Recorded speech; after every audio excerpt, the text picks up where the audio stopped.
What's good, young? I was good, man. Hey, I'm in the middle of something right now, though. Let me call you back. I'm in the middle of shooting.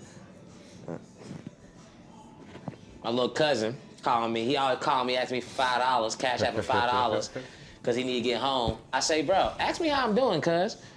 Like, ask me how I'm doing, My dad bro. said the same thing. People He ask, said, they gotta every ask the time you favor call first. me, he said, every time you call me, I want you to say, hey, Poppy, how are you?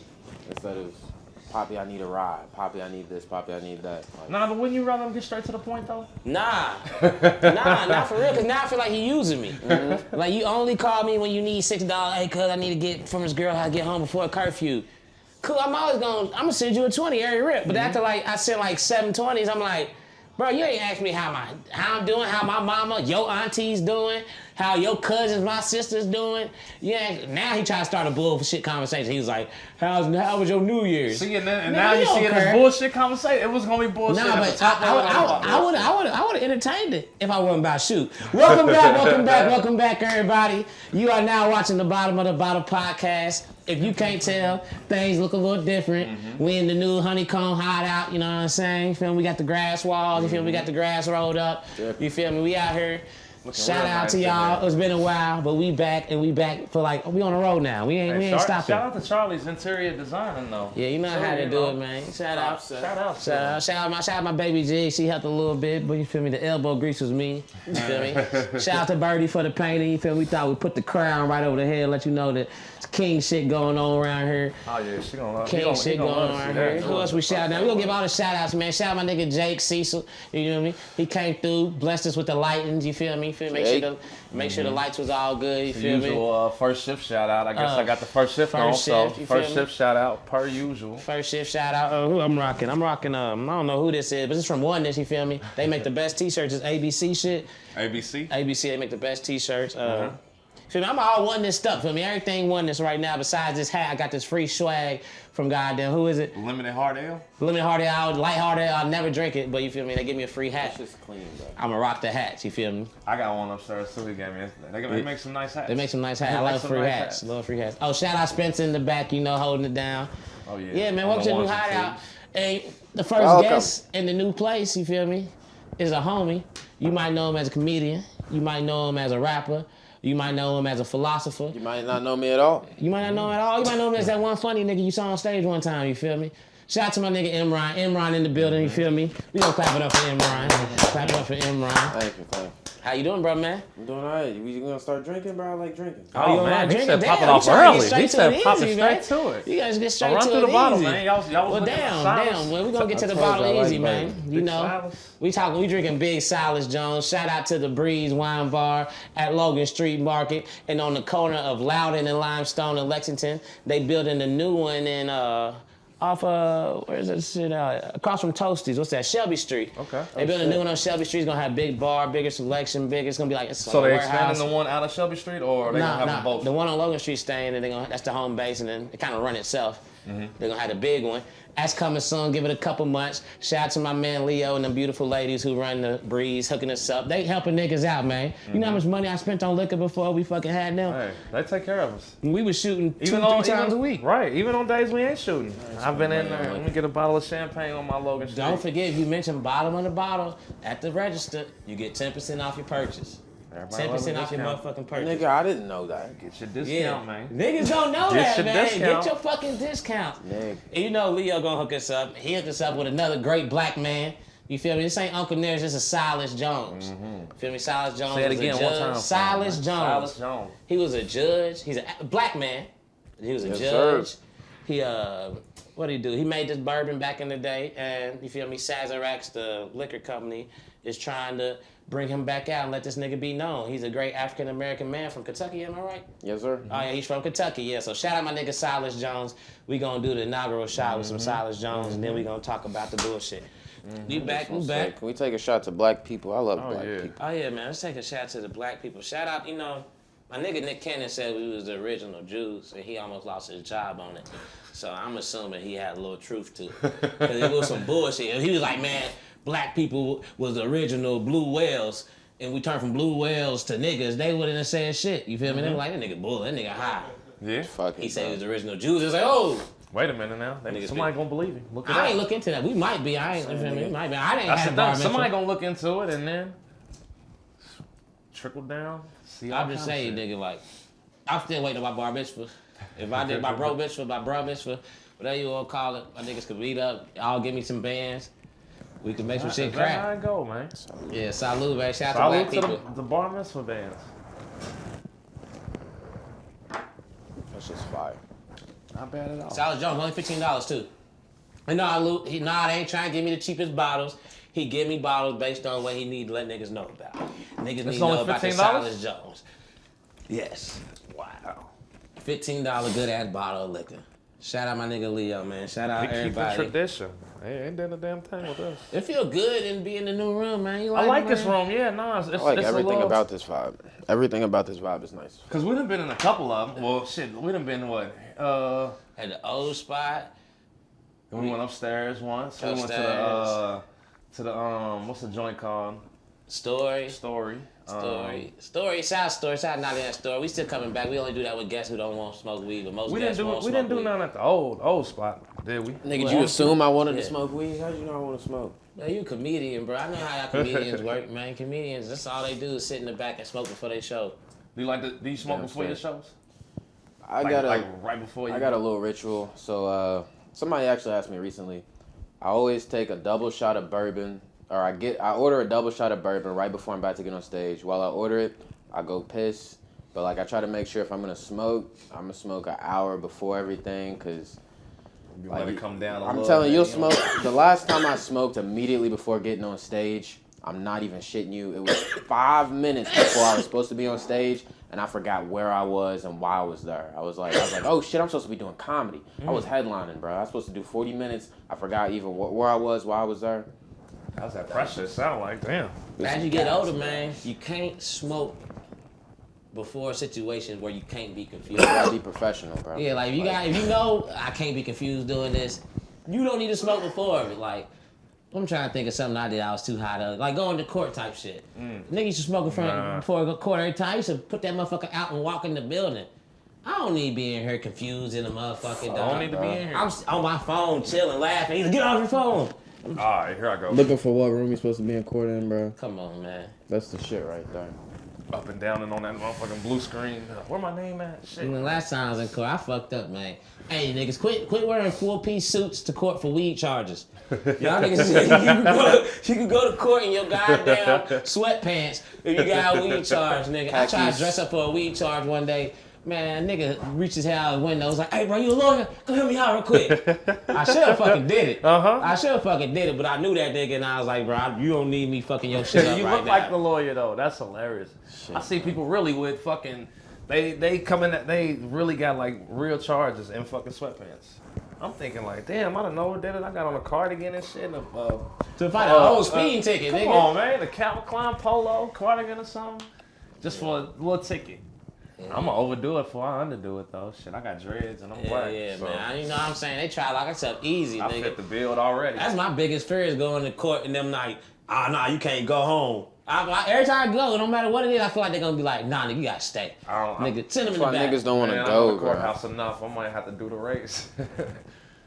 What's it called? I've thought about it, bro. In the courthouse? I've been sitting in the courtroom thinking about, bro, how am I gonna jump down all these stairs? Yeah. How am I gonna get down all these stairs? Where's the car parked at? Off some little shit, bro. Yeah, dog. Nah, that's the thing. I'm never even trying to be in the moment thinking about doing no race. So, nah, man. Hey, I ain't gonna say when we had got locked up on that bullshit, nigga, I looked at every option in that motherfucker just like how I'm escaping. Man, they got that motherfucking seal like a bro, ziplock. You can't do nothing. Bruh, no bull, there's no whole shit. But really, real deal, I wanted to get out because I wanted to go home and have sex so bad. It was such a great day. And I was like, I cannot spend the night in jail. Bro. I was like, so I had a homie who told me that one time he was in jail, he faked an asthma attack. And they took him to the hospital. Nigga, you didn't fake an asthma attack, did you, bro? I tried, nigga. People don't know what asthma look like, I didn't really. fake the asthma attack, but I went up to the lady and was like, yo, I need my inhaler. And I was like, they took my inhaler, and she was like, what kind you take? I said, albuterol. That's the only inhaler I know. And she was like, she was like, well, you got to call your pharmacy. I was like, I don't know the fucking number. Y'all got my phone. So I'm over here huffing and puffing. She was like, well, either we got to take you to the hospital here, which is fucking, that means you got to keep you on a 48-hour hold, or you could just see what happens and maybe you get out tomorrow. I'm like, take that chance. I'd rather sleep in the hospital bed than sleep on this cot.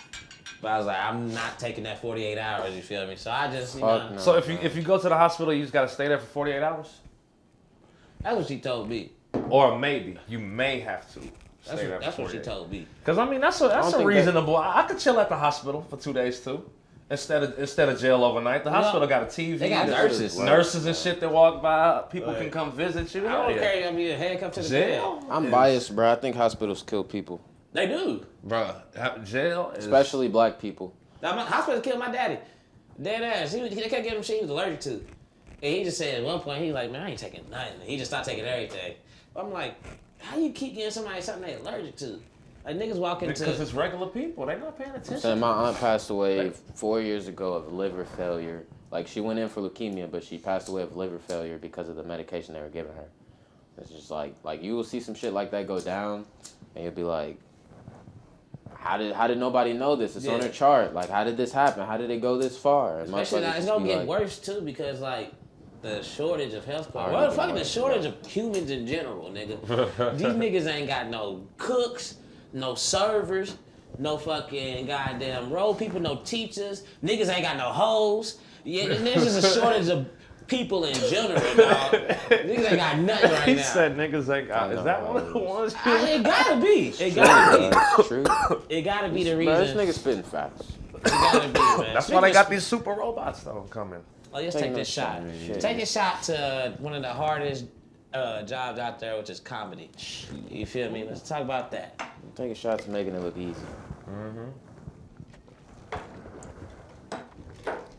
Some niggas make it look easy. Some niggas make it look cheesy. Some niggas shouldn't even made it to the event. They should have just stayed home. They shit. That's the best, bro. That's my favorite shit is Watching a nigga bomb. going up after a nigga that bombs. That's my favorite, bro. Because it's always very awkward, very like, but you know that like, I guess in my opinion, the crowd is ready to laugh at that awkwardness. Yeah. So it's like, I feel like that's a perfect time to come on there and just be like, that was weird. That was bad. There was at y'all last show, there was a couple niggas who I stopped watching. was off the flight list. Them niggas couldn't fly. They was terrorists. They was bombing everything they could bomb, nigga. These niggas was bad. You saw me, bro. I had my headphones in. Like, I can't listen to bad comedy. I can't watch. It throws the vibe off. Like, So you don't listen to the comedians before? Fuck. Not unless I have some amount of respect for their set, and it's usually like a nigga like Eric Kimbrough, Lucius Williams, like somebody who's that vetted. nigga who performed with y'all last time? Mr. Bikey. Yeah. And like, headphones off. I'm sitting at the table when Bikey's doing his set. He was funny. Bikey's real. He's raw. Yeah. And like Louisville doesn't have a lot of that, which is why I feel like he was funny as this fuck. nigga really vibing in the city. Louisville got a lot of comedians. What's homie's name? Man, why I always Meech forget Dog. Meech Dog. He's hilarious. Meech Dog. That nigga funny. Bro. There's a couple of them that be up there too. Kimbrough, he been up there a few times. He had a whole set. He sold it out in there. And no, I'm talking about that was me and a this good nigga Kimbrough go back, bro. Like we go. I was 18 years old working at the Louisville Comedy Caravan. Like short, little afro, no facial hair, just small, innocent looking kid. And I was like, I want to do comedy. I'm gonna do comedy. So I did the open mic on Wednesday night. Kimbrough goes up after me. And he fucking, like I go up there and people are laughing, people are chuckling. And I go sit down and I'm like, oh my God, I did really well. I did great, yeah. And this nigga goes up. It just tears it down, bro. Like, burns the whole thing down. Has people coming up to him, taking pictures with him after the set and shit. And then he comes up to me and he says, bring your set to Heine Bros tomorrow at 1 o'clock. Don't be late. And he just walked away. And I was just like, you know what I'm saying? Like, at the time, this nigga was the biggest shit that I had seen. Yeah. And I was like, oh, shit, this nigga called me out. So I pulled up to Heine Bros and he was sitting there with his mentor. And they were going over his set. And he was like, take notes, basically. So I was taking notes on him getting notes and pointers on his shit. You taking notes on the nigga taking Exactly. notes. Man, hey, that's mentorship. That's that nigga, bro. Real mentorship. a good spot to be in. I like that spot. That's sure. taking notes on nigga taking notes. Man, we need one of them things where, you cook the shit message so I can know where the message is when I'm editing this shit. Message, that's a clip right there, But that man. nigga, I'm telling you, that nigga Kimbo really put me on. He made me feel like, because everybody else, like you 18 doing comedy, you got all these grown people, these half 20-year-olds doing comedy. They think you ain't shit. They don't want to laugh at you. They don't want to talk to you. Everybody's trying to make it. Yeah. But he's a dude who, I don't feel like he's trying to make it. I feel like he respects comedy. He respects the craft and the game, and he sees me doing it, and maybe sees my potential, and he's like, I want to help this. I want to affect this in some type of way. And after that, every time I see him at the mic, he'll say something. He'll give me pointers. He told me one time, I think it's like the realest shit anybody ever said to me. He said, if you want to sit down, he said, it's called stand-up comedy. If you want to sit down on that stool, you have to be really funny.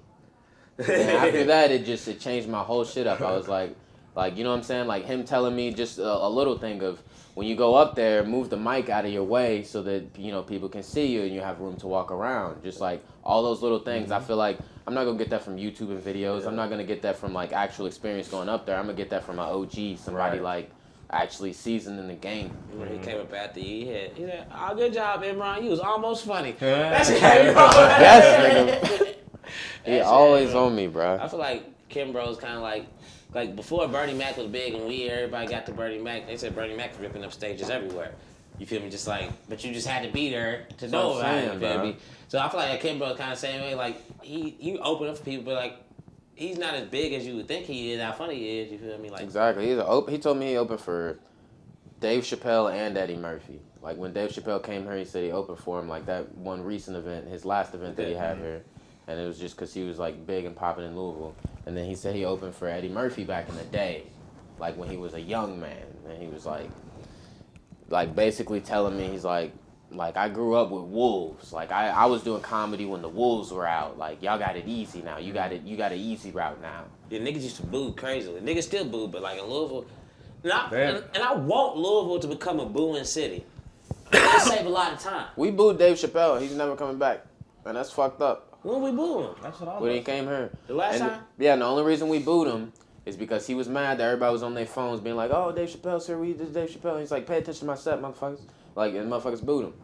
And Dave Chappelle said, I'm never performing in Louisville, Kentucky again.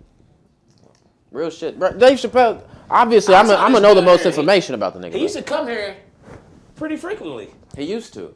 Until that one set pulled up, everybody was on their phones. I think it was like 2016, bro. It was not far away. But yeah, it was after 2016.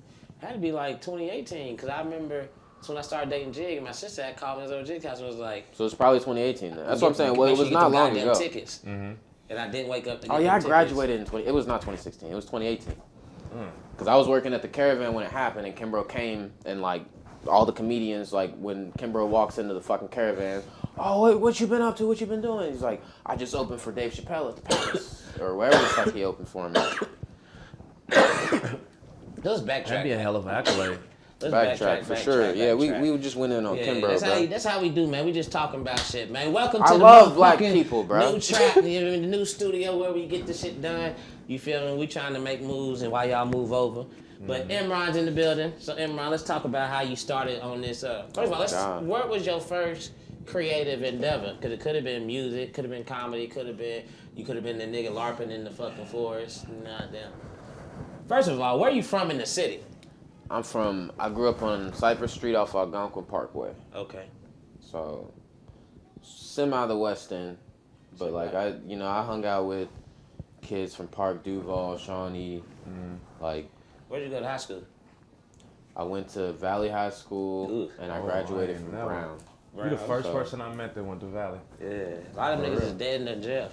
That's what I was literally about to say. I'm not laughing at that. Nah, that's what shit, bro. There's certain schools in the city where a lot of niggas don't make it. Really Valley don't. is. Yeah.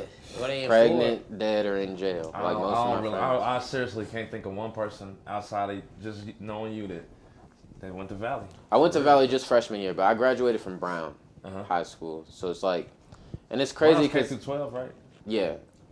And before that, I went to Louisville Collegiate School. So I went to like private school and got a taste of that. And this was like Collegiate's like #1 school in the state of Kentucky. And then Valley at the time that I went was the worst school in the state of Kentucky. So I went from #1 to the worst, and then all the way up to like Brown, which is like. Started bringing the shank to school. Like, hold on, what the fuck going on Telling here? you, bro, it was just a what bunch you of doing? perspective and reality checks after back to back to back.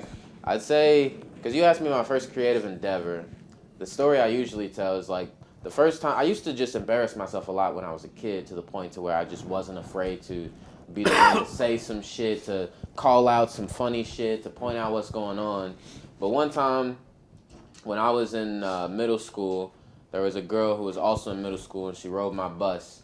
And we were, you know how the bus goes to the depot. Yeah. So we would ride with the high school kids, and I would just be like, you know what I'm saying? I was the smallest nigga in pubescent. Like, I hadn't hit puberty. I had a very high-pitched voice. Like, I was just tiny. Nobody talked to me. Nobody was my friend. But there was this girl who went to middle school, and she was a grade above me, so I thought she was cute. So one day I asked her for a number. And when I asked her for a number, the whole bus went silent. And she was like, she asked me why.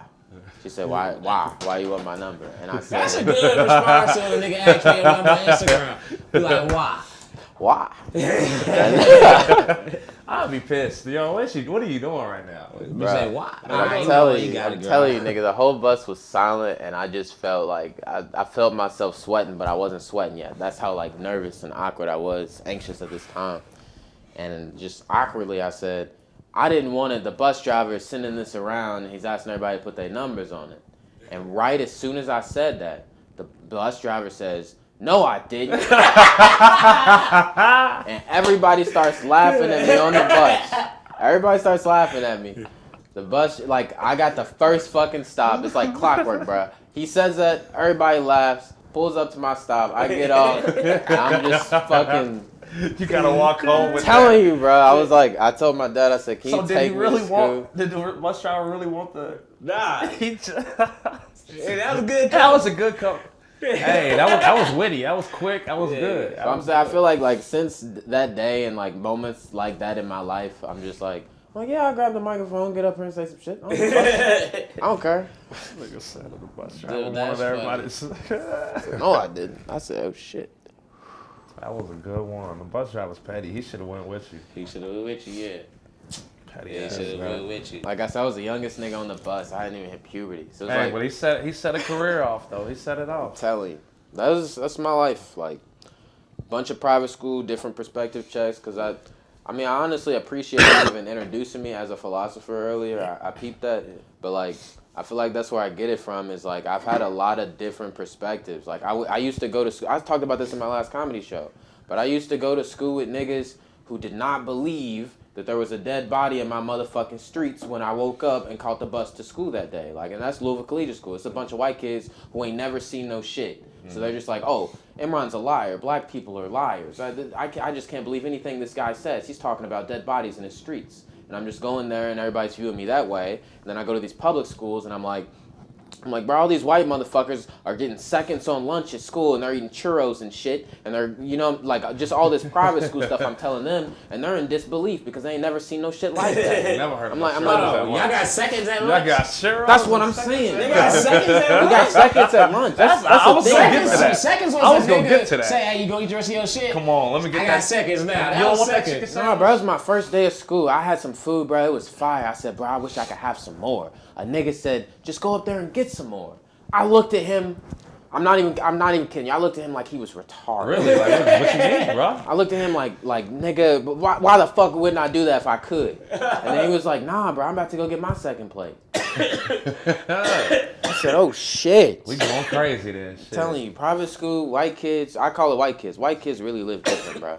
Like, I've smoked a blunt with my white friend's mom on a golf course that's in the backyard of their house. Oh, rich white people different. Yeah. Them poor whites, they Valley sometimes they Station. worse than niggas.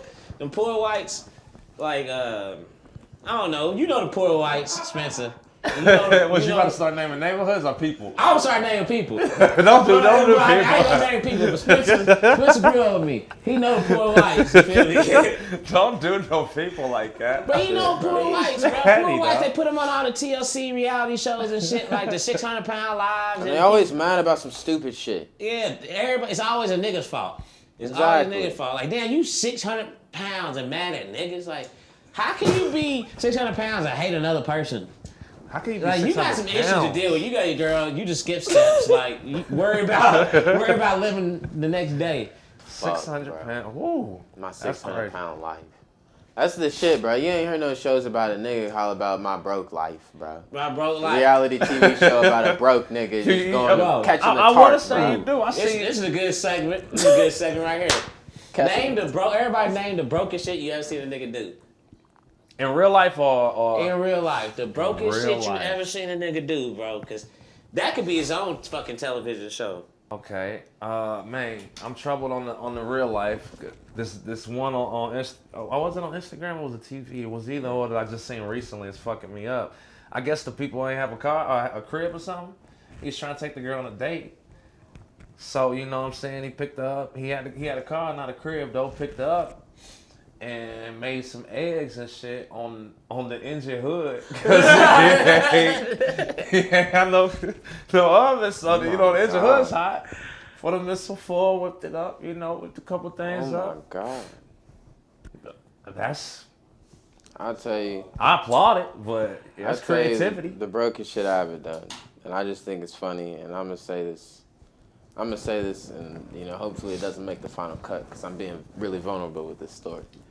The brokest shit I have ever done, real nigga shit.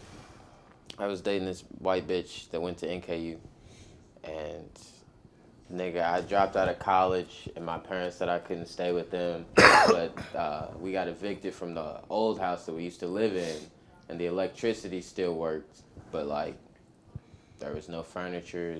Bro, it was fucked up. It was like an abandoned house type shit. But like, I was like dating this girl, and I was like, yeah, come to my house, we can do whatever.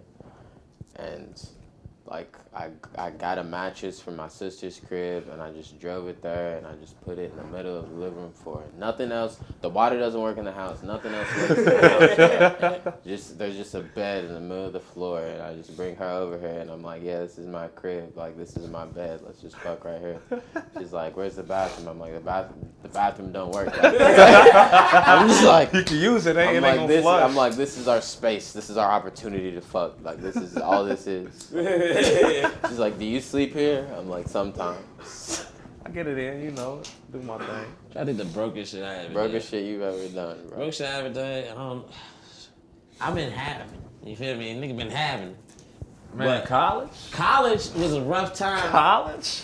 I remember one time because I was having and then I wasn't having because I turned 21. I realized nigga being out clubbing and shit was expensive. So I was living nice, but I was broke. I was living in these nice apartments. I was broke as shit, and rent came up. Then you feel me? My rent was, I think it was $1,200. Damn. Then you feel me? I'm 21. Why'd you hit a leg, nigga? Gave blood. Nigga, I gave a bitch $400 with an IOU. Oh my With an god. IOU. She came to my house. She brought the eviction notice to my house to the door. Oh, like, God. you can't do that. You wrote her for the... I gave her $400, but like, I give you the rest when I got it. You know what I mean? And this is like some least nice you ass did apartments, that, bro. These are some nice ass apartments, bro.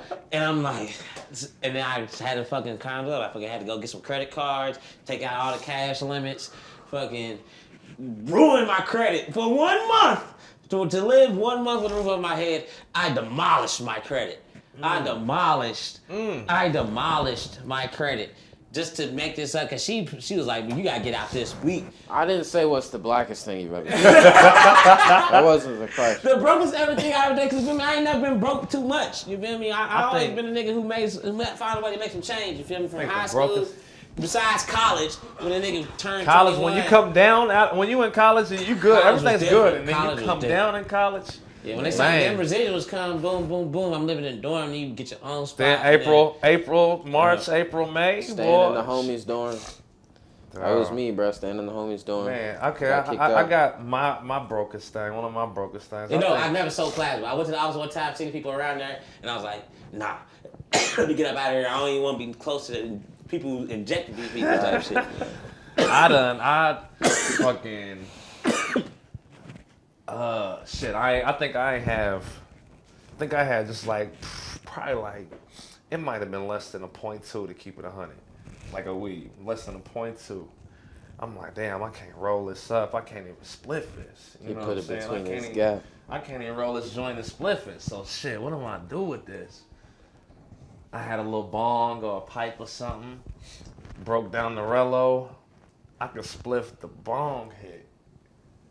And Nigga, that's some nigga shit. Like I said, ain't no broke shit, bro. Niggas do that today. Niggas do that split the bong today. hit. What you Tobacco, weed, and the bong.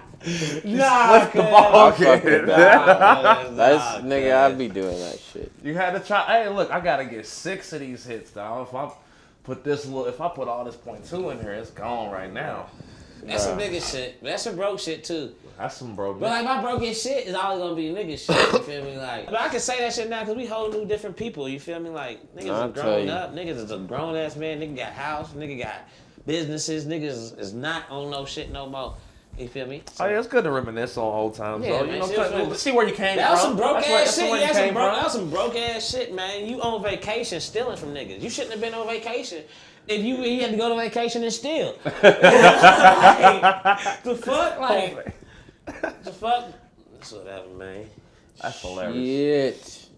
Oh, yeah, Welcome go back to the. So, you know, Charlie Chump Change coming soon. Stay tuned, you punk bitch. Yada, that. All right, man. Let's talk about this musical journey you be on too, bro, man. Alright, so beyond where I started with music, because I don't even like to talk about that shit. Because I don't think I started in a good place, but I feel like I'm in a good place now. Like, I met a nigga, one of my close friends for a long time. He was explaining to me one night while he was tripping. He was like, music is my religion. Call your nigga's name out, man. I always call your nigga. Who's your nigga, man? Jake Hendricks. Unless y'all not niggas no more. No, we niggas, and I love him. He's like a little brother to me. All Like, right, shout high out key. Jake, Shout man. out Jake. High key. We bump heads a lot, but he's like a Show little him brother love, to man. me. So then, you know. But he was telling me, and we've made a lot of music together, but he was telling me that music is his religion. And when he was explaining it to me, I've never felt like I resonated with anybody else explaining any type of religion to me before. Yeah. Type shit. So I was like, I don't know, bro. I started making music before. No, I'm straight. Thank you. I'm gonna spark that one. Before I started doing comedy, but the same year, like 2016. But at a certain point, I realized I was making music for fame and money and glory and women, and I was like, I don't like this. I don't appreciate this. I don't like who I am when I'm trying to make this. Like, I feel like I'm trying to be somebody that I'm not. And then I went through some shit with my life. I chose to drop out of school and be a caregiver for my aunt. She, like I said, was passing away of leukemia. And, like, when I was taking care of her, when I was going through this, like, process of basically watching my mother figure die, it became apparent in my mind. I was like, damn, if I'm going to be this musical artist or this stand-up comedian, this person who's really important to me is never going to get to see me perform. Mm-hmm. So I got a fire under my ass to make music so that she could hear it. And I made a song and I sang it to her and she heard it.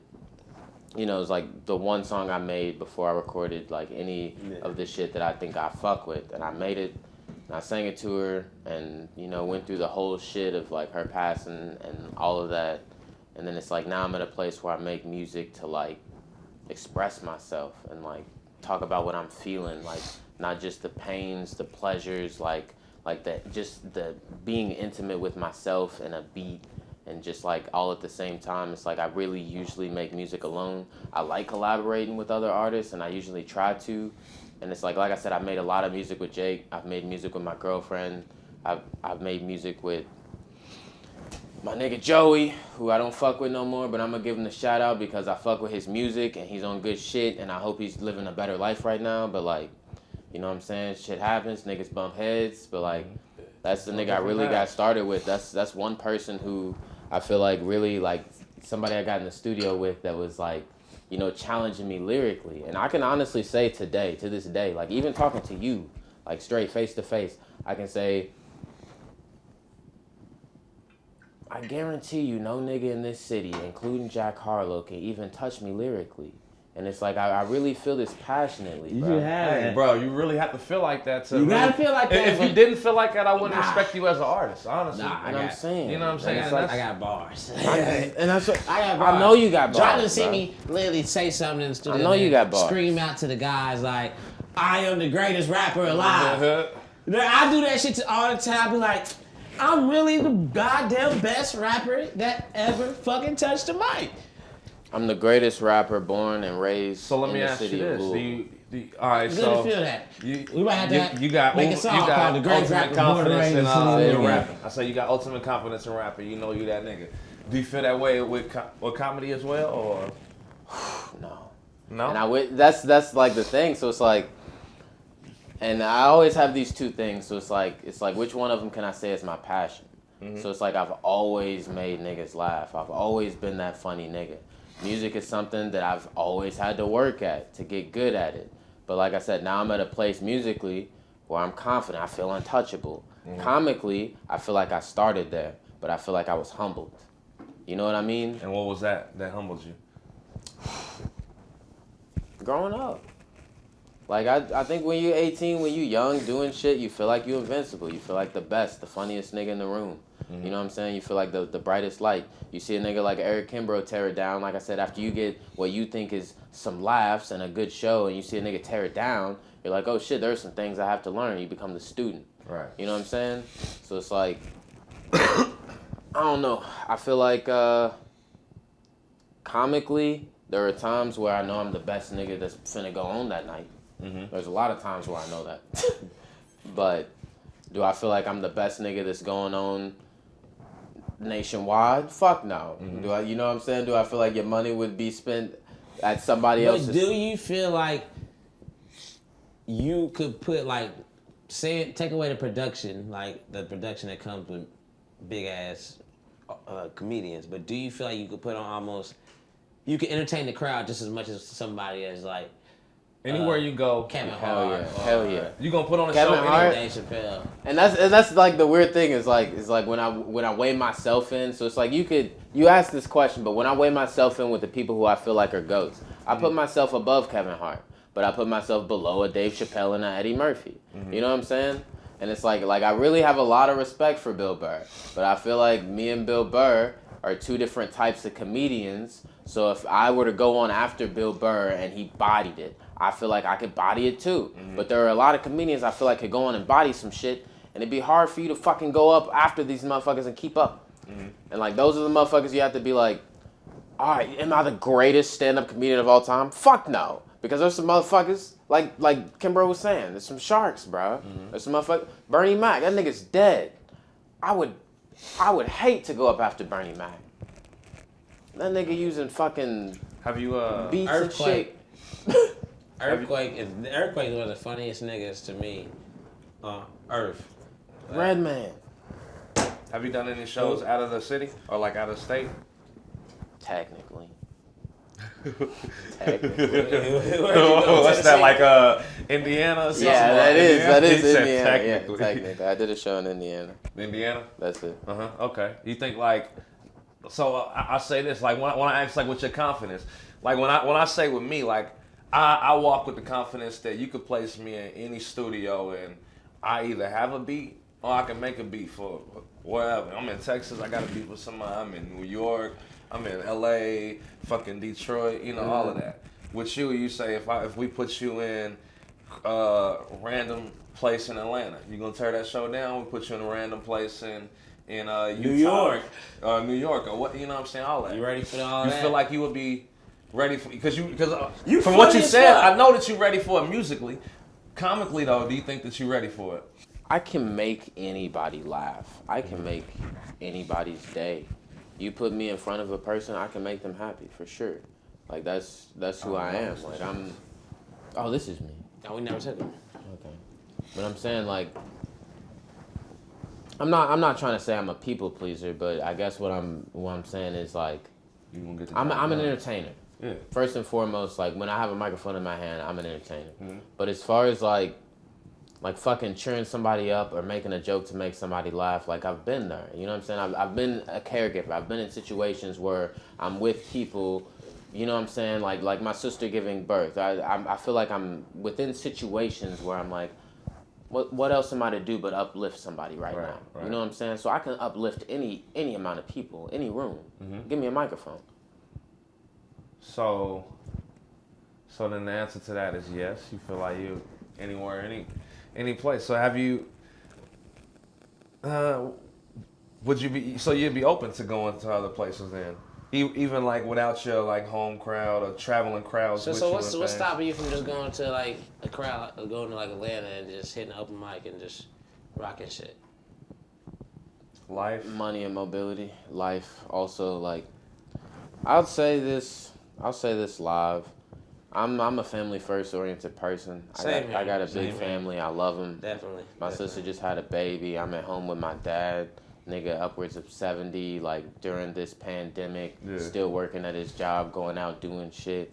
Like I'll take vacations and I'll wake up and like my girlfriend's been with me. I'll wake up and cry just because I'm so worried about my family, and I'm just like, why did I leave? Like I can't even enjoy myself on a vacation, let alone like I'm about to go here and hop on an open mic. I'm finna go here and hop on some shit. It's you like got the job of a black that's what I'm man, saying. Exactly. I just feel like in my life, and it's like this was gonna be a premise on my next set, but it's like I really have become aware in these past 4 years of life that you said the job of a black man. I just feel like as a man in general, it's not okay to express emotion or to like have emotion or like feel any of that, because people always, I feel like it's always met with confrontation. It's like I had a bit about, I said, yeah, when you're a kid and you go to school and, you know what I'm saying, somebody takes your $20 and you lose your $20 and you're upset about it and you go home. Let's say you go home and you're upset about the $20. Your mama asks you what's wrong. And you're like, I lost $20 at school. And then she yells at you for losing that $20 at school. You know what I'm saying? She doesn't console those emotions. Then in your head, you're just immediately like, you know what? Next time this shit happens, like, you know what I'm saying? I'm just going to act like nothing happened. You know what I'm saying? I'm just going to feel that and hold that to myself. It's like something as little as that can echo into the rest of your life. And you just be like, you know what? Fuck it, bro. Shit happens. Like, yeah, this happened. Like, this person did that. Like, I got licked. I had to do this. I had to do that. I was locked up. Like, just all this shit. You just be like, yeah, bro, shit happens. It's like, why don't you do any shows locally? It's just been happening here, bro. Like, but I love the idea of being a black Jew. Going back to the original point, what you were saying. If you watch how the Jews put on movies and movie productions, I love the idea of me having a lot of money and just doing some Adam Sandler shit and making a bunch of movies with the same people. That's fire to me. Yeah. I'm not a I love how the nigga, Jewish bro. people move. People can say how they want. Jewish people move how I feel like every group of people should move. I'm not a sketch comedy nigga. Like people compare me to Dave Chappelle all the time. I don't like that. I'm not a sketch comedy nigga. I like comedy movies. I feel like I would be a great, not only comedy movie writer, because I like to write plays. I like to write. Okay, so we like you can tell the connection. We like locking shit on camera because we trying to get into some movie shit. We've been thinking about That's what I'm saying. You trying to join in on this? Then we trying. See, that's what I was going to add, because a lot of comedians use their comedy to segue into acting. Or even, like, well, not acting, but like either acting or like screenwriting, screenplays and shit. You would rather be on the behind the scenes versus like. No, and that's what I'm saying. Like when I went to college, it's actually kind of funny. I don't want any further questions about it. But I was a theater major and a Russian. I bet we asked a question. Wait for it. And I was a Russian minor. Russian what? Minor. Theater major, Russian minor. Huh. Whew. Y'all ask the questions in the comments. Please. Yeah, I'm done with it. In the comments, please ask the questions. No questions, but like He wanted to be a Russian hitman. He was this nigga's the only nigga that, like, I promise you, everybody else that I said that to, they're like, why? You know, they always ask these questions. I'm just like, because I wanted to be a spy. He wanted to be low. He was trying to be low. Like, I thought it would be cool. I don't know. You thought it was. Wait a minute. So I would Follow not. your dreams. I'm saying that to say, like, I would not be the behind the scenes nigga. Like, I would be the. I feel like I would not only be the behind. I'd be Tyler Perry. Yeah, Tyler Tyler Perry did it right. We need to start making, because we even talking about it. We got another homie who's in on it. We got everybody from the bottom of the bottle is in on it. So it's like we definitely want to start doing some start with 15 to 30-minute shit. You feel me? Like, what's the word for the right word? What would that be? A short film, not a short. Yeah, we're not doing segments. We're not doing skits. We're doing short films. That's what I'm saying. I'm not a skit nigga, bro. No, we're trying to do short films. I'm a film type person, but and also to go back to the original question, I respect the craft of comedy. I'm a stand-up comedian first and foremost, before a musician, before a fucking like I said, before anything else. I'm an entertainer, stand-up comedian first and foremost. So it's I see the Vines, I see the TikToks, they're cool. Some of them are funny as fuck, some of them are relatable. They're just not me. That's not the type of person I am. That's not the type of entertainment I'm striving to do. I want to see you live, face to face. I want to talk about your outfit. I want to talk about your day. You know what I'm saying? I want to talk about the people that you're sitting with. Mm-hmm. Shit like that. I want to talk about why you're here tonight at my comedy show. Shit like that. I don't want to try to make some shit for the world and try to size myself up in a video and just be you know what I'm saying? The amount of times, the amount of effort and energy that goes into that versus... But you still put the same effort in shooting movies and shit. But it's on a different scale and, So the whole... It's received different. I feel like we saw the other day, it was just by us saying, we was putting out a movie, I feel like people watch it just to see what the fuck's going on. Because even when we did our first look, I don't want to call it a skit, but it was how long was that when we did the Cannon for the Black Heart shit? Oh, nigga, that's the blunt that's gonna do it, bro. Yeah. y'all niggas ain't run no shit. That's the blunt that's gonna do you right that's there. The that's cheat. that waxwood. The cheat. Yeah, man, that shit was 2 minutes. Yeah, I feel like it went. Yeah, it was about 2 minutes. Bro, that shit went I'm saying, you talking about... It was so fun. It was, that was probably some of the funnest shit that I've ever done. We've been a part of, just getting people, having to get 20 people together. It was 15 people. 15 probably. You say 2 minutes? Probably 2 minutes. Yeah. I'm saying, you talk about some shit like that, and it's like to capture some shit. Right now, Marvel's movies are the time limit's going up. You know what I'm saying? They started off an hour, 15 minutes. Now they're an hour, 30 minutes, hour 45. Now they're 2 hours, 30 minutes, three fucking hours. If it's a great movie, it's going to be 2 minutes. And that's what I'm saying. 2 hours. So it's to encapsulate. So for me as a comedian, shit, I keep forgetting I'm on a motherfucking podcast. He's let you know if you follow camera. He was still a camera? Yeah, he's still. All right, my bad. Yeah, you good. He'll let you know. So as a stand-up comedian, when I'm on stage, it's within any bit, within any segment, any story, I'm trying to grab and sustain someone's attention with what it is I'm saying. And it's so a good show to me, regardless if anybody laughs, is if I have everybody's undivided attention the whole time. That means I'm doing my job. That means people are listening to me and what I have to say. Right. You know what I'm saying?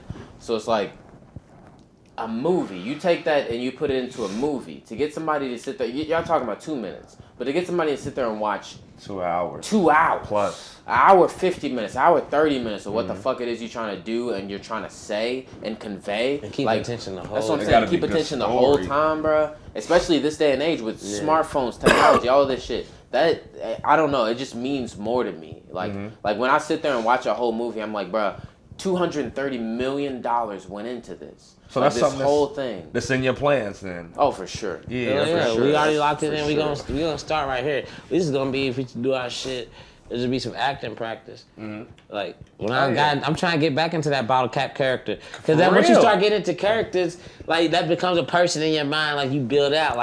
Bottle cap is a whole person to me.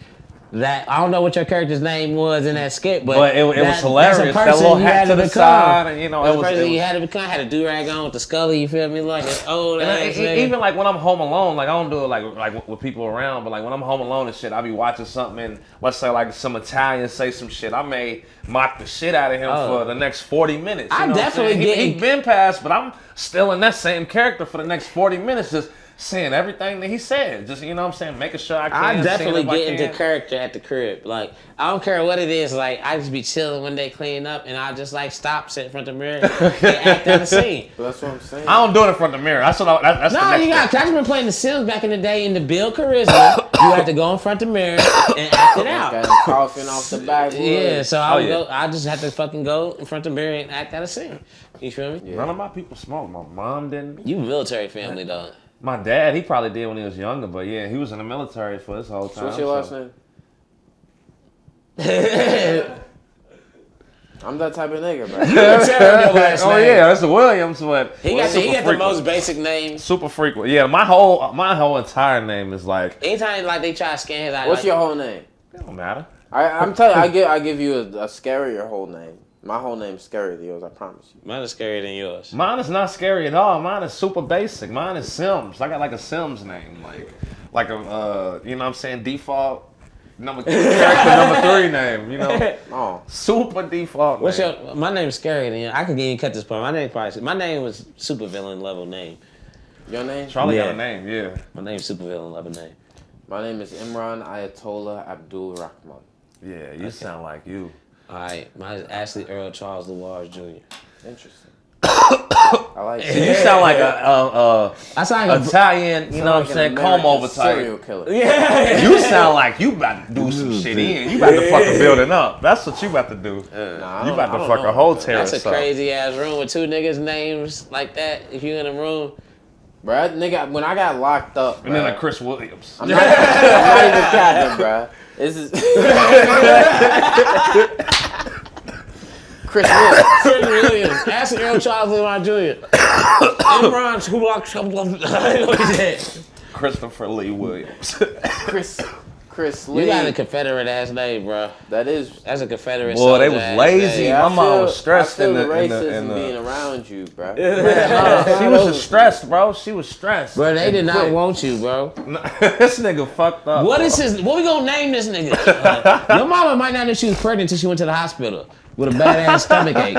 She just had a badass stomach ache. Hey, nah, I was. Got to the Hey, hospital. hey, I like, was a big They baby. was like, you're in labor.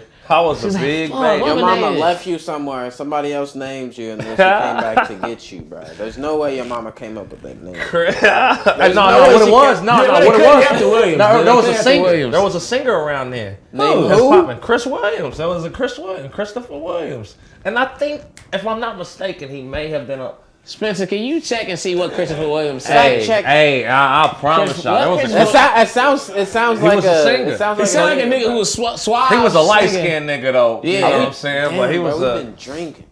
We ain't even Hey, at you the want some bottom more of the Sprite? bottle. Hey, no, I'm just playing. There was a singer. I want to say that's the motivation. That's right. I don't You think cut- that she was just What I mad am, basic I mean, like I guess that, but huh? Williams? Christopher Williams. Like my mama said, she named me a president, but it's like at the end of the day, you can't choose your last name. You can't choose your last name, so you was born with the most basic ass name. I was born with a basic name, and I can't do. So I ain't gonna like, I was change it. born with a last name that nobody ain't got. I ain't You never know met a what, nigga with my last name who wasn't family. Can I tell you something, bro? Straight, real nigga to real nigga. Yeah. Think about how many niggas with basic names done did big shit versus niggas with not basic names.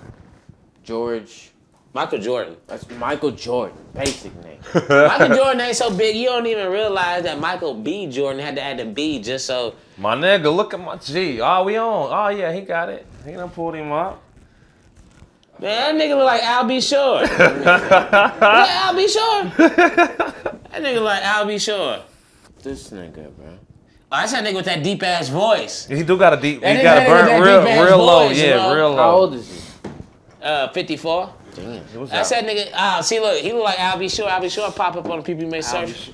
Nah, Christopher Williams had a big song, but he sung a lot of songs that niggas remade, and then the song got big. That's you feel me? He got- who mom's one of the My niggas to thing be. is, I guess music was in my. Hey, bro, but by the end of your life, you need to be the biggest Christopher Williams that ever Oh, stepped bro, this I'm about to earth. go crazy. Because Come you feel on. me? You got the football player. I don't really know he did. You got the Who's same. a football player? See, now I got two people to jump over right now. But for me, I'm trying. Bro, I got about to jump over Charlie Chaplin. I feel like I already jumped over. 'Cause I'm in color, so I'm better over Charlie Chaplin. He said I'm in color. Charlie Brown.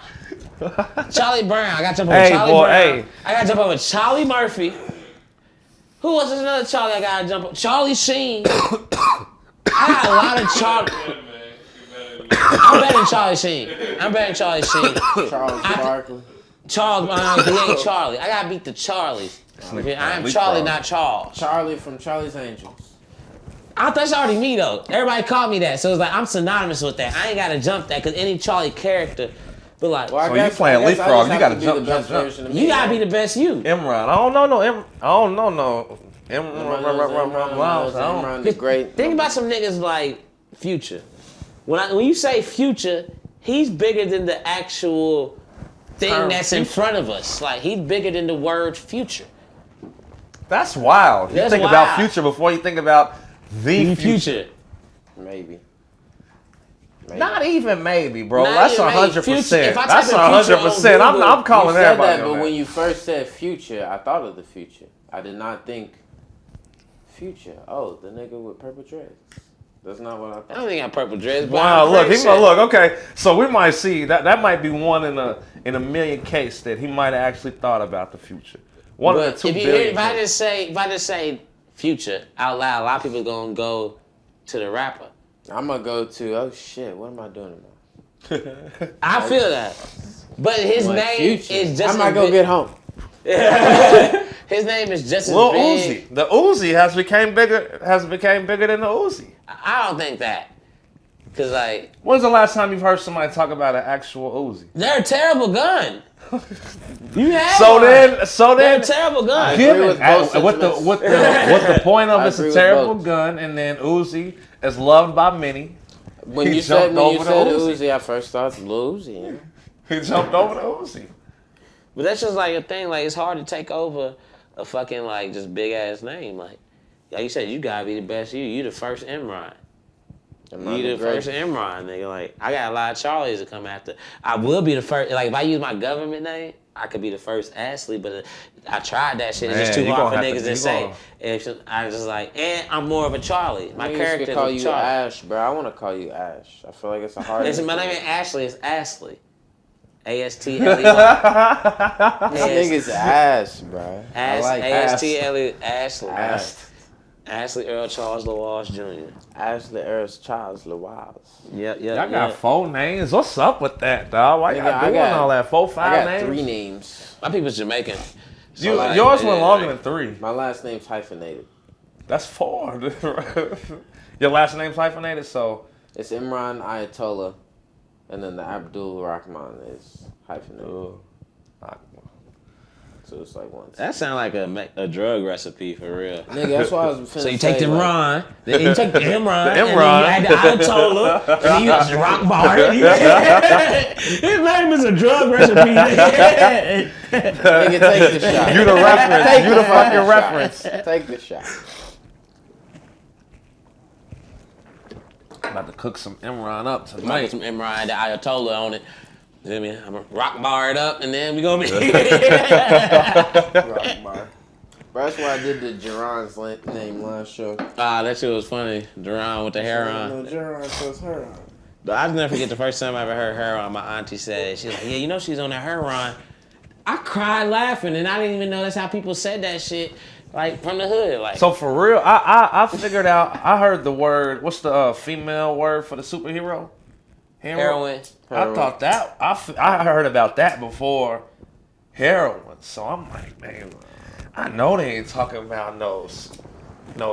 You know what I'm saying? That's all I had. No, I ain't know about no. Cut this. It's like pretty much seeing a nigga weak in front of you doing comedy, or before they do comedy, it's like seeing a nigga cry in front of you or something.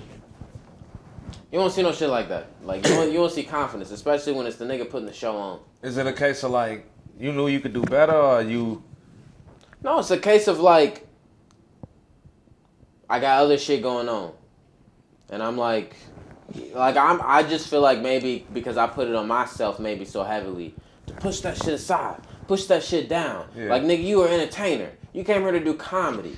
You know what I'm Can't saying? bring you home to work. Niggas be pulling up to shows like, my girlfriend's mad at me. I don't feel funny tonight. Yeah.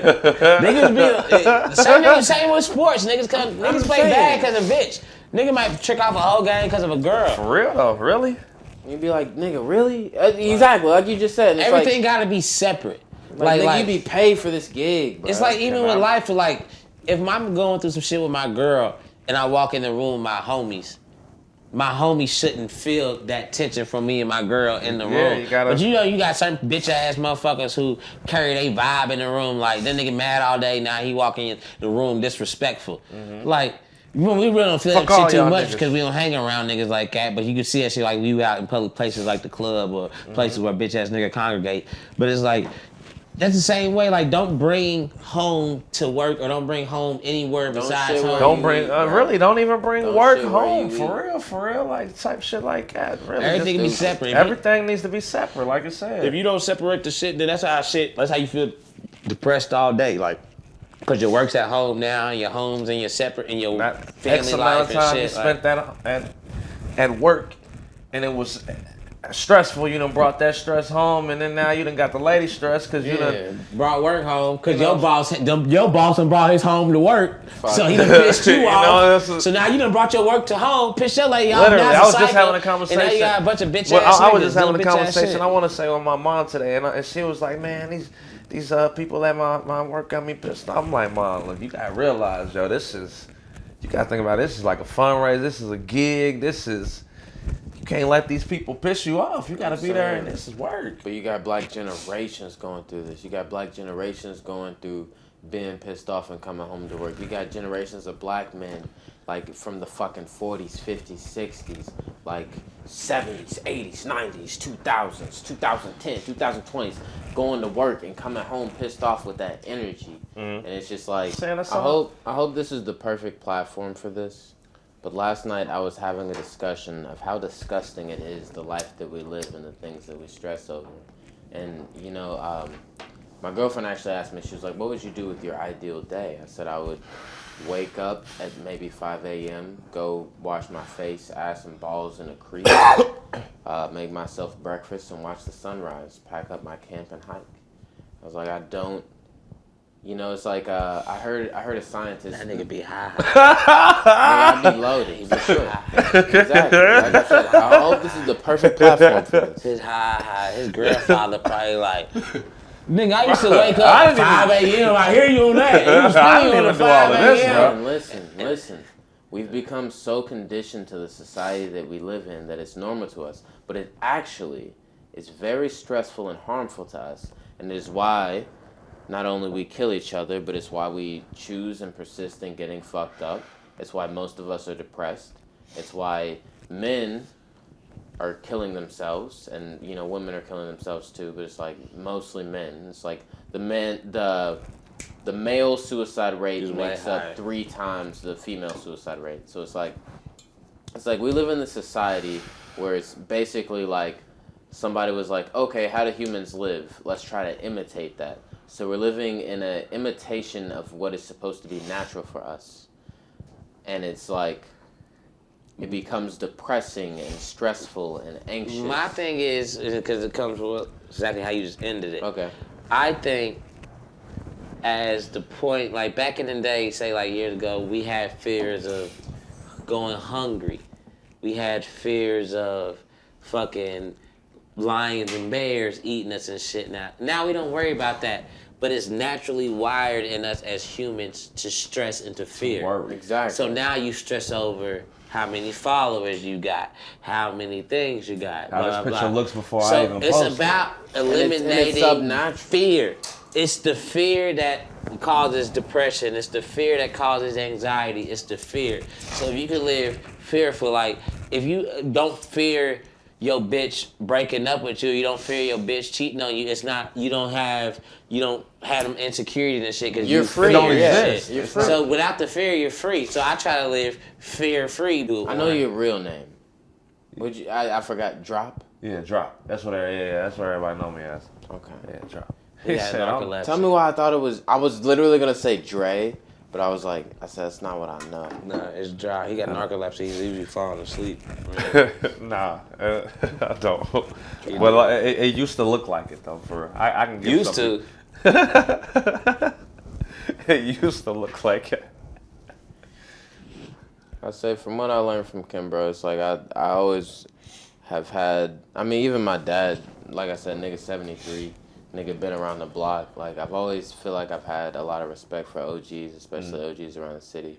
So it's like whenever I get to hang out with some black men who are older than me, it's like for my father figure, you know, I'm adopted, so my father figure, somebody who's not even biologically related to me, been always significantly older than me my whole life. So for me to hang out with older black men and actually relate to them, it means like so much to me. Right. No, I feel like that. Even in my being, it's like I know I'm gonna go home and be like, wow, I learned a lot tonight. I had a good conversation. You know what I'm saying? I'm gonna go through that shit. I think it's great that, like, you know what I'm saying, your mentor or a mentor figure, you know what I'm saying, found you versus Are we you recording? seeking it.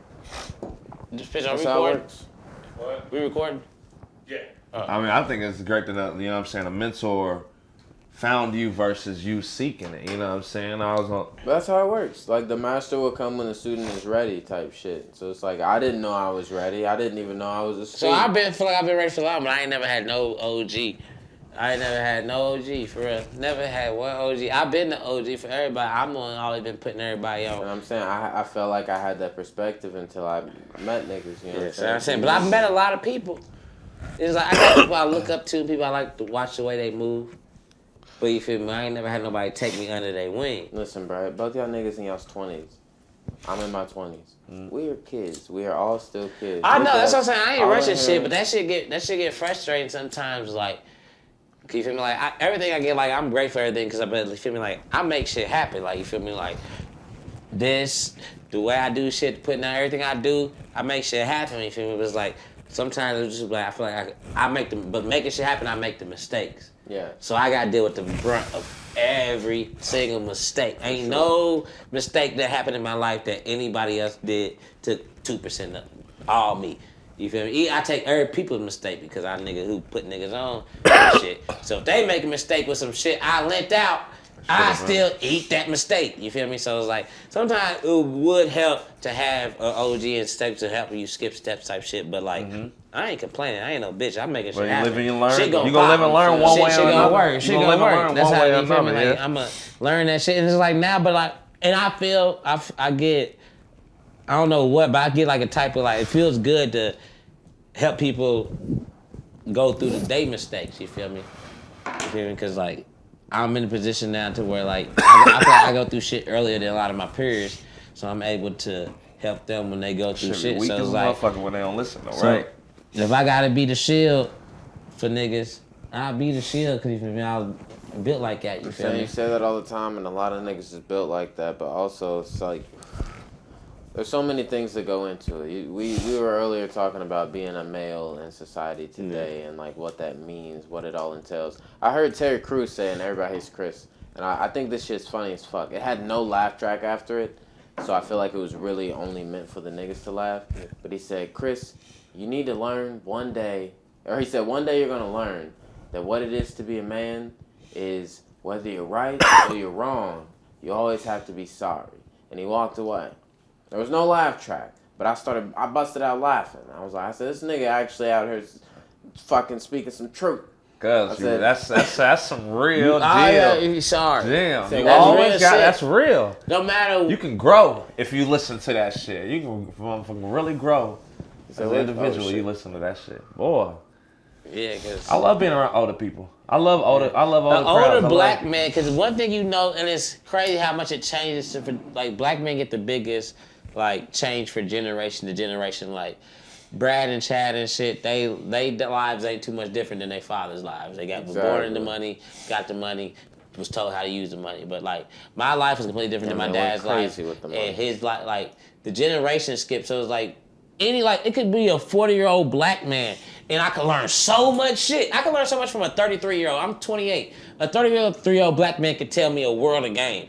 Just because, like, he didn't have this much lifetime worth of game just by being a black man. And I hate to be that nigga, be like, black man, black man, black man, but niggas don't know what it feels like to be a black man in anything, bro. Like, Nobody knows. like nobody knows. Really? Like all You people know that what? know You is know your black women, but they got their own fight.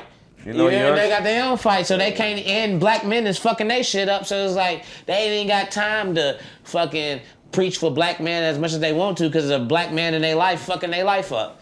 You feel me? So it's Right, like really. damn, I want to preach for y'all, but this But nigga on y'all that's- team is right. fucking He making done my killed life it a for living everybody. hell. He done killed it for He make everybody. my life Not a really. living hell. If it's their daddy, their boyfriend, whoever the fuck it is, like.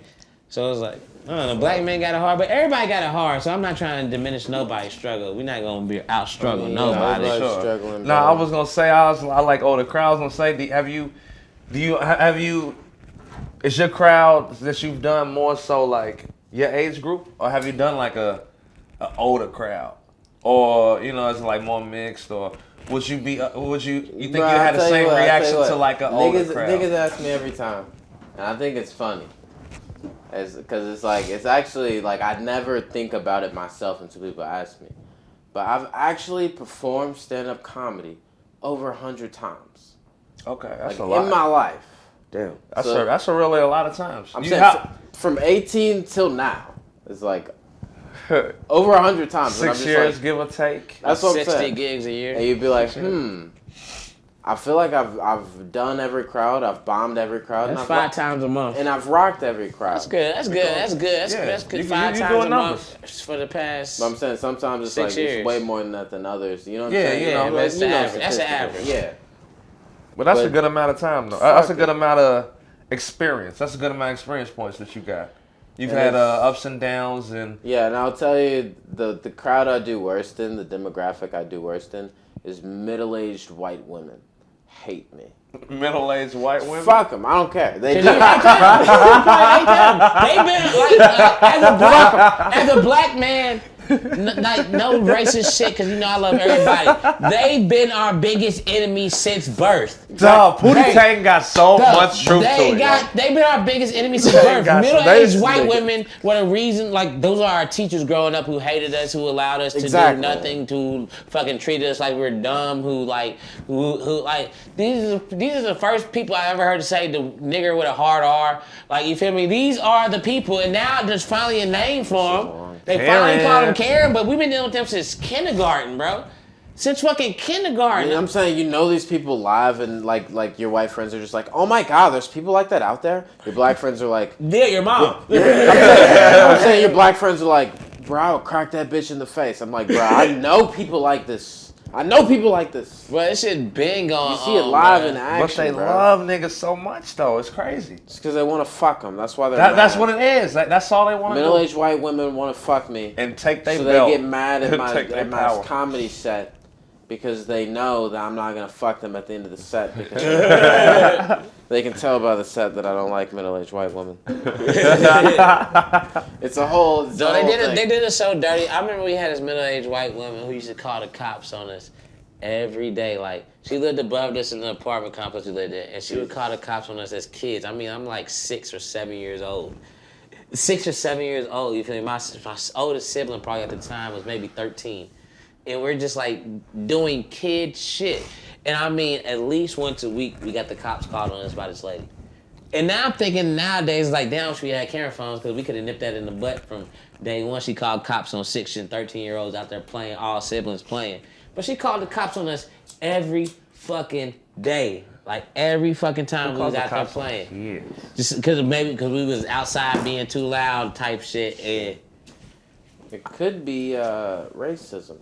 oh, it was nothing but. And like my parents knew, but it's like, we don't think about that shit that time. But now I'm thinking about it, like, damn, that's some shit I did with a 6-year-old kindergarten, having to talk to cops and shit, like, all the fucking time because this white lady kept calling the cops on us for being kids and playing outside. It's like every time you talk to cops, even as a 6-year-old, your life is in danger. Yeah. We're in America.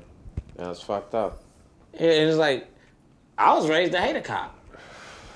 My daddy said that he had bad experiences, and ain't nothing changed. And my daddy had me, he was 50, so you feel me? He was born in 1943, so he been dealing with bad experiences That's a time for to the have a longest kid, for man. cops. So I was like, if he's, for 50 years of his life, he told me, so about, I'm saying like 8, 9 years old, so 58 years of his life, he said, hate a cop. I'm gonna trust his word. Cause you feel me? That's 58 years of experience on to hate a motherfucking cop. Exactly. And it take time for you to realize experience over fucking everything anything else. What the You fuck know would the I'm saying? law Like, say? They here for us. My dad said hate a cop, and he got 58 years of experience. Made a fucking cop. I tell people, man, when you get older, you get more experience. So I'm gonna listen to an older person. That's why I say I like older people, because they've been through so much. They've seen so many. They've been through so many different generations. See what I'm saying? They seen my dad is the real chill, world G. changes. You talking about you ain't met a mentor, nigga. Have my pops on your podcast. See what happens. Like that nigga would tell you about some shit, bro. He was born in 1948. He's walking around going to work today, live, black man, like biracial. He grew up biracial. So he told me, like, when he was growing up, he went to Flagey High School, like, / Shawnee High School, the first year they was integrated. Like, What was it called? Flagey. Flagey High School. Yes. He went there the first year they were integrated. So he told me he was hated by the white kids and by the black kids. So he, the first year that the ACT and the SAT were out, he got perfect scores on both of them and got a full ride and graduated early and went to Harvard, like when he was 16. Dropped out when he was 17, got drafted to Vietnam, came back, and has been working at the United States Post Office ever since. He still works there? Still works there right now today. That is his life story, though. And it's just like the craziest shit I've ever heard. I'm like, this nigga from basically the span of our lives now, like even less than that. Like, he's been doing the same thing every day from, like... It's 1960. Like, I'm saying 16... From 16, he went to college, dropped out at 17, got drafted at 18. So from 18 to 24, maybe he was in Vietnam. From 24 till now... Over with. He's just been working at the same Over with. Look, years. that's completely dead to me. I couldn't do it. So I'm saying is... I could probably make beats for that long. I'm saying you talking about an OG. Not in the same studio, I'm saying, though. talk to him about what's up and what's going on in the world around you. Like when I came to him about the coronavirus, he said... I seen the Spanish food, nigga. Not just that, bro. All of these little motherfuckers. He said, I've seen at least 12 of these before. And he said, they always say it's going to kill everybody, get the vaccine, do this, do that. He said he's seen so many of them. He said he read about it in a book by Dean Koontz called Something Something. You know what I'm saying? Like my nigga got the knowledge. And then, you know what I'm saying? And he's out there just telling me this shit. I'm out here going protesting, you know what I'm saying? Wearing my all black, putting my Glock on my hip. He's like, you know what? When I was your age, I always thought that a race war would pop off between white people and black people, and we'd finally settle things once and for all. And he said, I still think, you know, in my lifetime that's gonna happen. But, you know, when I thought it when I was a kid, so it's like, I thought that he's actually been waiting for within his lifetime for Between like white and black 50 people? years. You know what I'm saying? That's It's what over. I don't think like when that's I was talking to my mom's 65 right now. So when I was talking to her when we was like same way I was going to protesting and shit, and she was like scared for me and shit. She was like, it's crazy. She was like, because when I was a kid, she's like, this same shit was going on. And Exactly, she said, that's what I'm saying. She said, I didn't think it would still be going on right now. So it's like, I think it's a political tool. It's a repeat of cycles. Yeah. It's some sort of, it's weird. It's kind of scary, actually, if you think about it. It's like, and we think it's the worst it's ever been, but no, it's been worse. It's been worse. Like, it's like, it's just gonna keep happening. Maybe in like 200 years, it may probably fizzle out when everybody's the same color. Feel me? That's gonna be crazy. It looked like he about to say some crazy shit. No, I'm just thinking. I was thinking some crazy shit. Okay. That's crazy. That this shit been going on forever. I don't think it'll ever It's be like, like it just a lightens up. complete race war between black and white. Every generation, so. it lightens up. Because, like, it started with, they used to send dogs, water hose, nigga. You see how much of pressure a water hose? Imagine getting water hose. Niggas was dying from water that's hose. what I'm saying. So Like, they was like, to a protest, because, like, at the end of the day, we still ain't got our civil rights. So it's like, what they doing is just, like, breaking back the layers of civility. So, like, all right, no more water hoses. But they shooting switch us it out with with fucking shooting. what is them little bullets, pepper and bullets shit. or whatever the fuck they and then was. now they just shoot niggas dead. But now it's on camera. Like, they been shooting niggas dead in the street for nothing. Like, See, I don't they even been doing that. Ain't nothing new. Ain't nothing fucking new, bro. It's just like every day it's gonna get, like, it's on camera now, so shit's gonna peel back a little more. So maybe 200, 300 years when all the black niggas keep fucking and everybody's the same color. They said Dude Earth would ain't just gonna fight last over 200, religion 300 again. years. And then you gonna so fight over shit. religion again, bro. That's all. Then we start fighting over religion again. Niggas gonna fall back into religion, and then we gonna fight over religion again. Like, cause you go anywhere, like you go to China. It's always gonna be You go to something. China, you be like, everybody look alike. How they fight? Everybody look alike. Religion. But even before religion, it was politics. So whatever, people gonna fight over religion. China's You go on to the some Middle other East. shit, yo. You go to the Middle East, I'm which is the kinda- biggest I'm kinda- example of what's happening in America. The Middle East, because you had the whites, you had Asians, you had blacks from Africa all meeting in the middle, where they had a bunch of shit. And it become like talk about the Bible in Egypt. It was like it's different colors of people. Everybody was different colors. And then you get the Middle East where everybody comes the same color. Now they really just fighting over religion hard right now. Like to the point of like what you thought was like, I ain't never heard of religion getting this crazy where niggas is killing themselves over religion. But what we learn about? We learned about the revolution and the Renaissance and all that shit where they was going harder for religion. Yeah, killing and it. everybody Killing it. was white. Yeah, Because everybody looked alike. Yeah. Everybody was white. So once everybody start looking alike, then it goes to religion or slash, and then it goes phase from religion to politics to back to race, and then it goes And I'm from gonna race chime in to here religion. just because I feel like I got the biggest balls in the fucking Discord. I don't believe in white history. You can say that. You can say whatever the fuck you want to say. I'm not gonna argue. Yo, they are gonna love that. I'm on not the gonna fuck- argue it. I'm not You gonna got argue it. I'm not gonna argue it, dog. I'm sorry. We gonna take a shot on that one. Take a shot at that one. I'm gonna take a shot and then I'm gonna take a piss. That might be some of the funniest shit I've Turn my ever mic heard. off, cuz. bro. That's. I'm sorry. They say some shit. Like a lot of the stories that involve white people be some shit that don't sound real, like Santa Claus.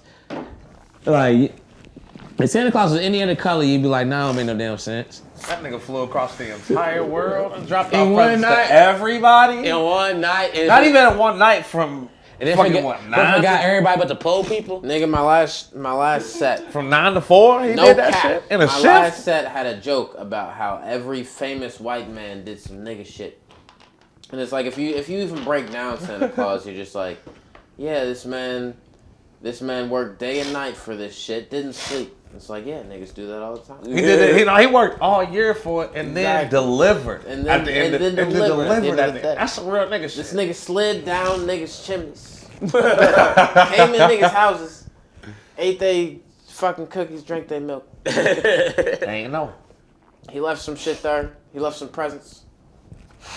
Put the quotes. Like some presents. I don't fuck with As you dress like Christmas. Santa. Like I said, I also said this during the set. Christmas is a Jewish holiday. They make the money. They make the money. They're the only people that make money on Christmas and don't spend money on Christmas because it's not a Jewish holiday. Bro, Jewish people that get offended by a Christmas tree in their house. They be like, bro, like, they don't fuck with that shit, bro. They like to keep that Jews, Christmas bro. shit away from me. What? Spend my money on this holiday? Nah, man. I be feeling bad, like, I be wanting to get festive and shit, but it's like, dog, I be thinking like, it ain't damn. natural, though. I buy everybody's shit all year Name long. a jewelry store right now. Name a jewelry store? Name a jewelry store off I'm the top not of your a head. big jewelry K's. person. Jewish. Jared's. Jewish. Same. Genesis. Jewish. Davis. Jewish. What's some Jewish last names so I can look out for? Say it again? Stein. Jewish. Lil John's. Churches is not Jewish.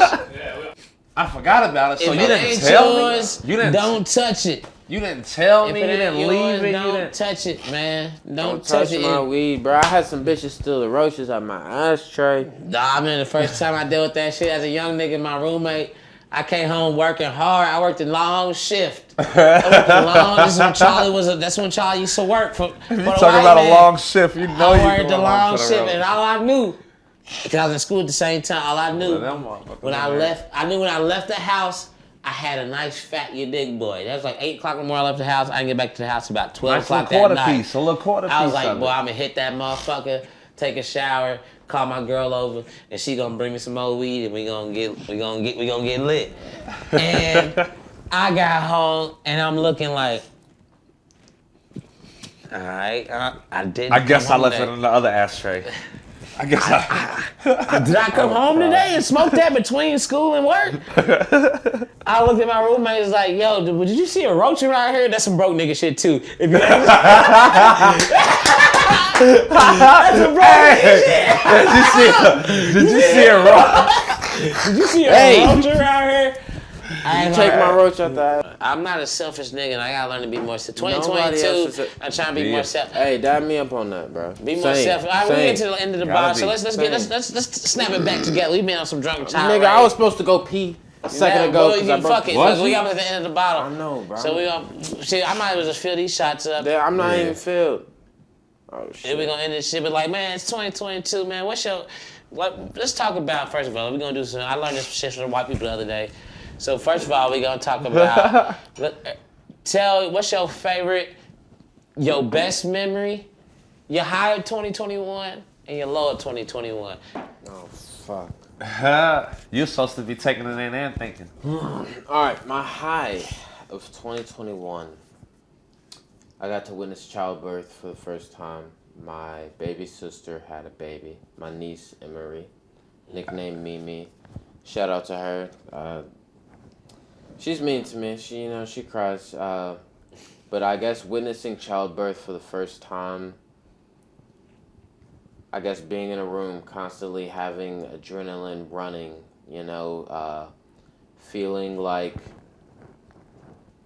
protective, primal over, my sister, feeling like I should, be protecting her, but also feeling in the position that there's nothing I can do, especially like, let's say as a man, like witnessing this for the first time in my life. Yeah, that's crazy. Yeah, it really puts into perspective. It's like, man, this is the hardest thing I've ever seen anybody do. You was in the room or? Yeah, I was in the room. It's the hardest thing I've ever seen anybody do, and I can't do that. You know what I'm saying? How far did you watch it up to? Did you? Until she came out. You watched I her watched come until out? she came out, and my sister grabbed her. It was a natural birth. You watched it all?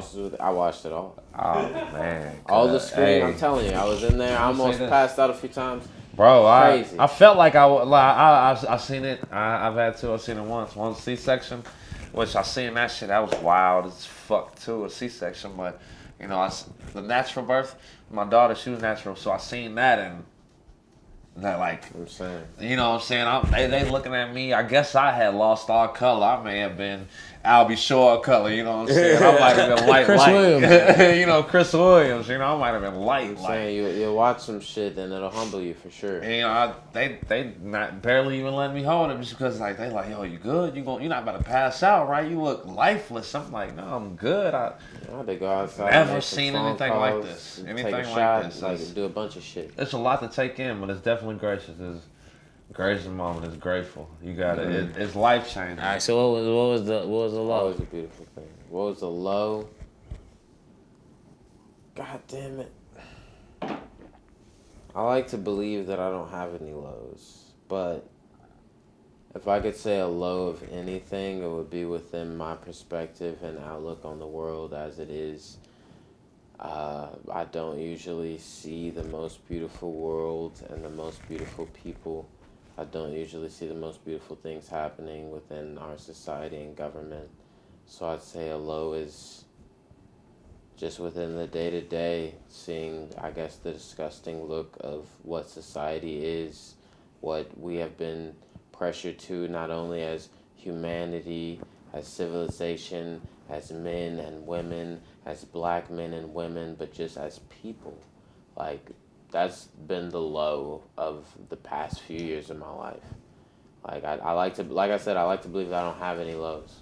When I look around, I'm like, yeah, everything's beautiful. I love the life that I live. I love every fucking thing that's happening. For sure. But it's like, really? When you look, that's what I'm saying. There's bullshit everywhere, and it's like when you're constantly looking at that, it's like, and I don't even feel like I'm constantly looking at it, but I'm constantly thinking about it. You're aware as of a it. person. I'm aware of it. Yeah, so it's like, I just feel like, I've even started talking to somebody. Like I've started doing a lot of things to try and help me get my mind off of it. But I feel like if there's any low in my life in the past year, it's been focusing on the negative aspects of society and the life that we all live in, the game that we all persistent playing. So what would you say is what you trying to work on for 2022? Ooh, shit.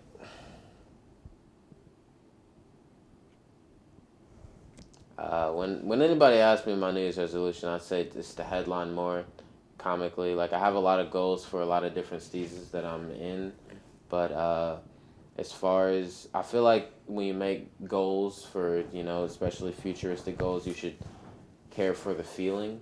So I'd say I'm trying to feel more optimistic, more whole, more just like, if that's even a thing to say, you know what I'm saying? Just like I'm trying to feel more calm in the moment, peaceful. Mm-hmm. For sure, for sure. I think that's a good way to end the fucking episode. We about to take this last shot.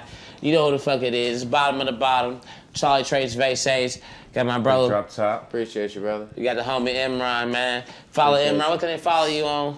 Follow me on IG at Imran the Great, and you can follow my community organization page at Louisville, Kentucky Natives. Our community organization strives to make money for Black comedians, activists, entertainers, all in the Louisville community, veterans included.